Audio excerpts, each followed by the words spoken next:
Hello everybody, I'm back again with another experiment, which I already said in the beginning of the video. All this following videos is going to be about different kind of beans, grains, whichever we can find. So for today we're going to try fava beans. These are the regular size because there is small size too, which I'm sure they will work the same way. Fava beans, I'm not sure if people know about them. That's how they look like. So I have 1 cup of fava beans. So that's gonna go in the blender and I'm gonna throw it in there. There we go. And I'm going to grind this up and make it into flour. All right, so it's all blended with skin and all. We're not peeling it. And there's a mess already. Everything went on the stove. I'm going to try to make sure there's no big pieces in there. So whatever is left, I will blend it again and just put it back in here.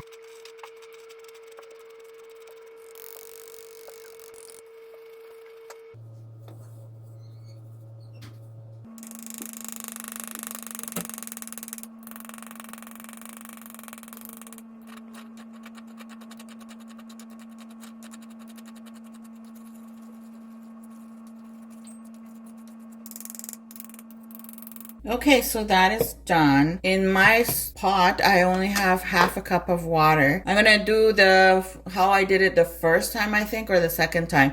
Just to pour it cold water, which one of my subscribers already told me she does it that way, and I don't know why I stopped doing it, but anyways, let me do it that way. So I just have regular water here. I'm gonna put it in here. And then just mix it up and dissolve all that. Make it into a thick batter maybe. I'll see how it looks.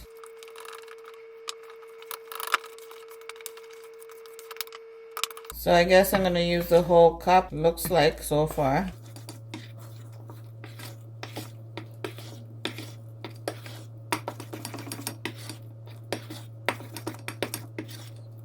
Doing it this way with all the videos that I've done so far, it will be less lumpy, that's for sure. And she was right what she told me, and it is less lumpy when you do it this way instead of, you know, do it in the same pot and then start squishing down whatever lumps is around. This way is more easier.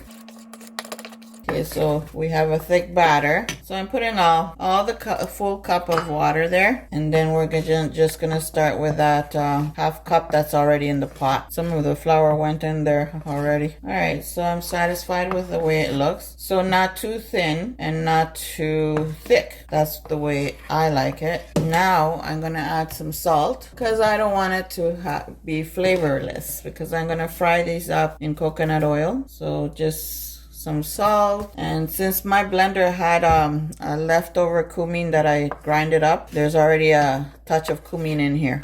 I don't like to waste. That's why my blender looks kind of brownish, because I was grinding cumin, making it into almost flour looking. I have whole ones and I have some grinded up. Okay, so there's cumin in here already, and we put the salt, and you put whatever you desire, whatever spices you love. If you like it spicy, put some spicy peppers or whichever of your choice. This looks about ready. Turn the stove on to medium because I want it to start in a low heat, and I'm not gonna wait for it to get hot, so I'm gonna start pouring it in. I hope you're able to see because it's kind of, the bowl makes it shadowy. If you wish to use a whisk, by all means, go right ahead.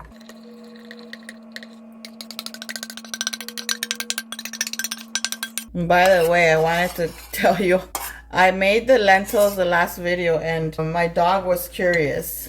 He's always curious. He wants to taste everything what we eat. So I decided to give him, and he loved it. He wanted more. I was afraid to give him too much, so I just gave him like maybe 3 slices or maybe 4. I'm not even sure. He loved it. I was shocked. Like, my son loved it too, because I never did this with other grains, only the chickpea. And of course they like the chickpeas.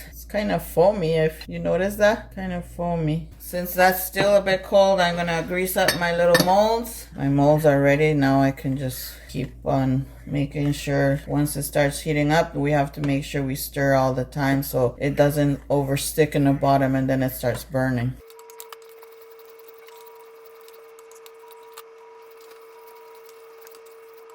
So I will be speeding up the video during the stirring part, so the video is not so long. I don't want to bore you all. So I'll just speed up this part.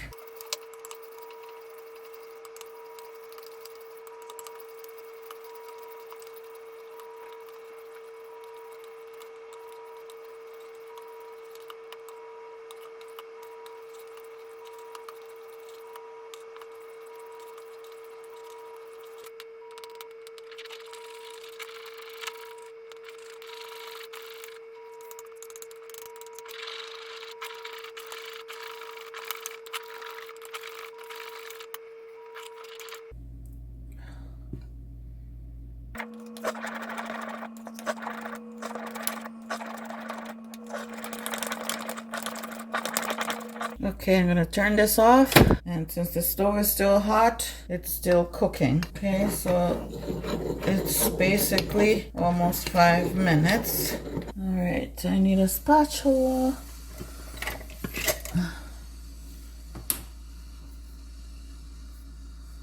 It's whistling. It's long enough. I'm gonna start putting it in there.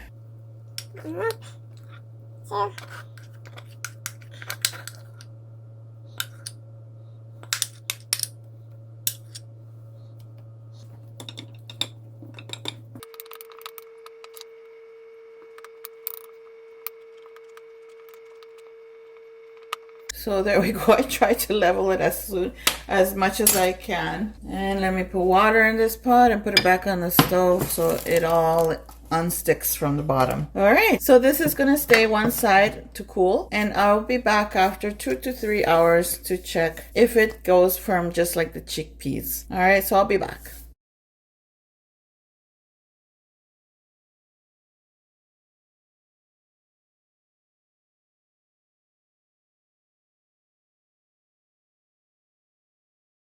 Okay, so I took it out. Now they seem to be the same, a little mushy and breakable, but it tastes good though, and I'm going to fry them. So that is the experiment for the fava beans. It does firm up, but it's still like it doesn't firm up the same way as the chickpea. So far so good. The chickpea and the quinoa are the best. Okay, so the quinoa, there is a video, just search it up. Go under videos, the list of videos, and you will find the quinoa one that I did, and that one also firms up beautifully, same as the chickpea. Okay, so that is for the fava beans. The next one, I'm gonna try to go buy some ingredients that I don't have right now. The mung beans, I think somebody suggested, so I will go get it. Also, I'm gonna get some soybean, but I want to get the lower carb one, which is more lower, which is the black soybean. Yes, there's a regular soybean, which is lighter color, and then there's a black one. So I'm gonna get both, but have patience with me. Bear with me. I need to go shopping. Okay, my friends, so there is the experiment for the fava beans. If you're new, subscribe. Don't forget to click that bell so you don't miss any of my videos. Share my videos, and hope to see you again in the next video. Thank you all for watching. Bye.